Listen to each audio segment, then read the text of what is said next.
Hi అండి, అందరూ ఎలా ఉన్నారు? మన దక్షిణ భారతదేశంలో అతిపెద్ద కొండల మధ్యలో పుణ్యక్షేత్రం ఒకటి ఉందని రీసెంట్గా అందరికీ తెలిసింది. అటువైపుగా వెళ్తున్నప్పుడు గుడి అయితే విజిట్ చేశాను. నిజంగా వ్యూ పాయింట్, ఆ కొండల మధ్యలో వెంకటేశ్వర స్వామి చాలా అంటే చాలా బాగుంది. ఈ కార్తీక మాసంలో ఎక్కడికి వెళ్ళాలి అని పిక్నిక్ ప్లాన్ చేసుకుంటే డెఫినెట్గా ఈ ప్లేస్ అయితే చూస్ చేసుకోండి. వచ్చే దారి అతి కష్టంగా ఉన్నా రాగానే ఆ స్వామివారిని చూడగానే మీకు అనిపిస్తుంది నిజంగా తిరుపతి వెళ్ళామా అన్నట్టు ఫీల్ వస్తుంది.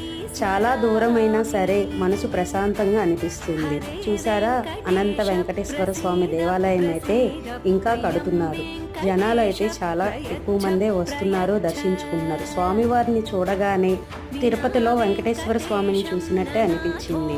7 కొండలు ఎక్కినట్టే ఇన్ని కొండలు ఎక్కి పైకి వచ్చినందుకు స్వామివారి దర్శనం బాగా అయింది. డెఫినెట్గా ఈ కార్తీక మాసంలో మీరు కూడా వెళ్ళి దర్శించుకోండి.